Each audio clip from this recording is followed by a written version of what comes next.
Pasukin. Bawal lang pumasok yan. Pasukin mo ako! Amira, mag-usap nga tayo. Ang ginagawa ko rito. Umuhawakan! Tama! Tama mo ko! Tempo! Yan mo na! Sa dami ng kasalanan mo sa akin, hindi ko alam kung saan ka pa kumukuha ng kapal na mukha para magpakita sa akin! Oo na, Amira, demonyo na ako! Kung maparusahan mo ako, sige! Tatanggapin ko. Pero wag si Maxine. Please. Ha? Amira, labas na siya dito. Huwag mo siya idamay. Eh, parte siya ng Crazy Five eh. Lahat kayo may kasalanan sa akin. Yung sa'yo, yun ang pinakamatindi! Amira, matagal na panahon na yun! Ibang-iba pa ako, no? Maniwala ko ba sa inyo, Amira? Amira, pinagsisihan ko na lahat ng yun.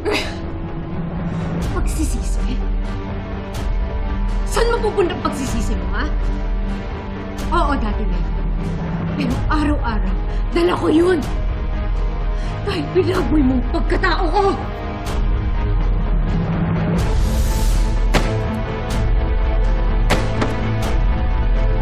Bagal siya!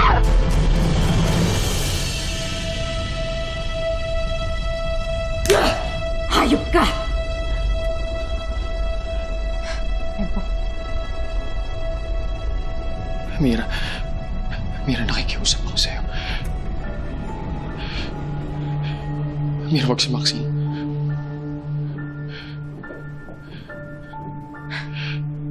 Kasi pag sinaktan mo siya, parang sinaktan mo na rin yung anak ko eh. Amira, kawawa yung bata.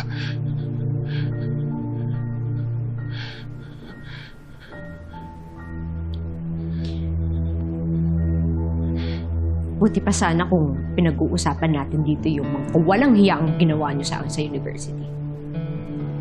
Pero alam ko na may tinatagong kasalanan niyang asawa mo. Kung inaakala mo malala sa mga isip ko. Amira, nagkakamali ka. Gawin mo kung anong gusto mo. Pero sinasabi ko sa'yo, hindi mo masisira yung pamilya ko. Sige, tignan na lang natin kung sino matitira sa huli.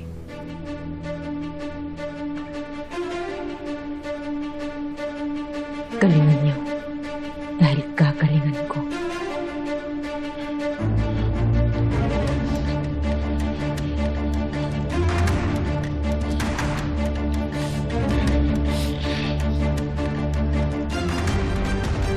Amira. Mira, paano mo naatim na harapin yung hayop na yun? Kung may maganda mang nadulot sa akin ng paglapastangan sa akin ng lalaki na yun, pinatibay ako. Pinatigas at pinalakas ang loob ko. At ngayon na nalaman ko yung tungkol kay Jewel. Mas lalong wala ng dahilan para panghinaan ako ng loob o matakot sa kahit ano o kahit sino.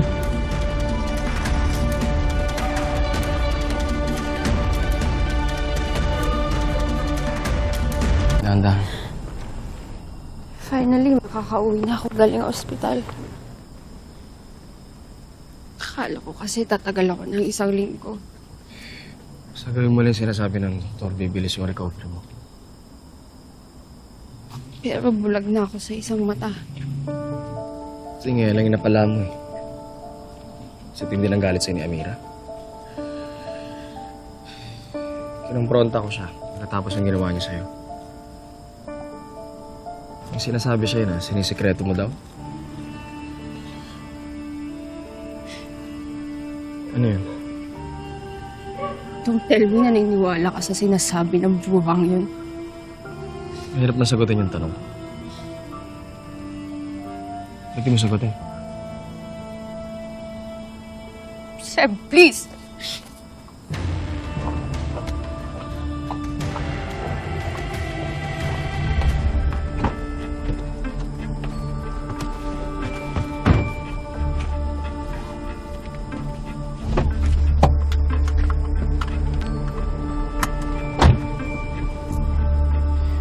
Huwag mo akong bigyan ng dahilan para pagdudahan ka. Dahil kapag may ginawa kang ikapapahamak ng pamilyang to, lalong-lalo na ng anak natin. Maxine, sinasabi ko sa'yo, iiwanan kita.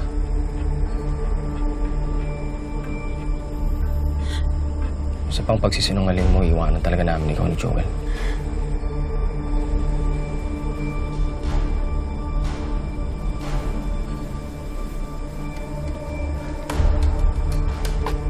Pare,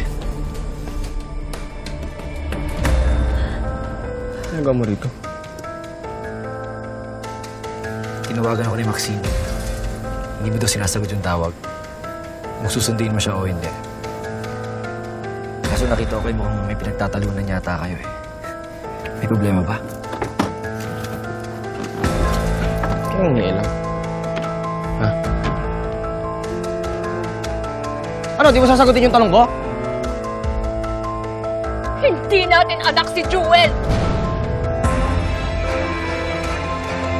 Sabi mo?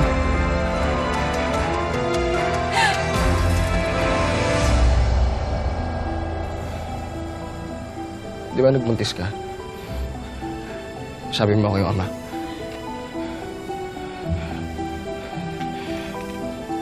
Tapos sabi ko gusto kong panindigan yung bata. Tapos bigla ka nang wala. Pagbalik mo kasama mo na si Joel, di ba sabi mo anak natin?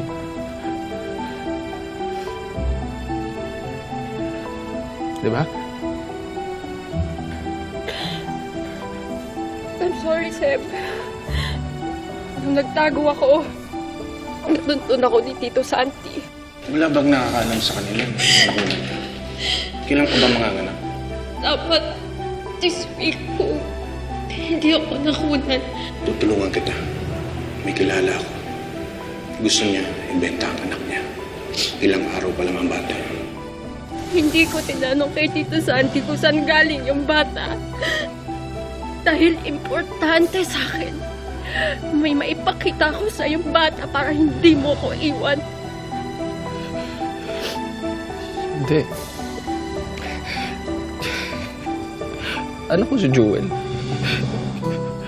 Anak ko yung bata. Anak ko si Joel. Anak mo si Joel. Bakit ngayon mo pa ito sinasabi? Dahil totoo! And somehow, nalaman ni Amira ang tungkol dito. And I'm sure she's gonna use it against me. Seb, I'm so sorry. I wanted you to stay.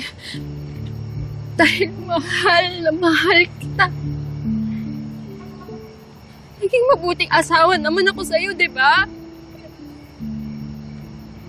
Sa'yo umikot ang mundo ko. Just, please! Please tell me we'll be fine. Please tell me we'll be fine, Seb. Sinungaling ka? Ha? Sinagsinungaling ka? Ito yung sinasabi. Gawin mo yung sinasabi mo tungkol kay Joel! Sabihin mo, totoo yun! Sabihin mo! Huwag ka nakikialam ka! Gusto ba kasawa to, di ba? Sabihin mo, anak natin si Joel. Ayaw mo maniwala! Ha? Ipa-DNA test mo and see for yourself.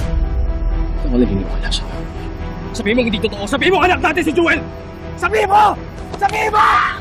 Sabihin mo! Sabi na huwag mo sa kasi! Huwag mo lang nangialam ka!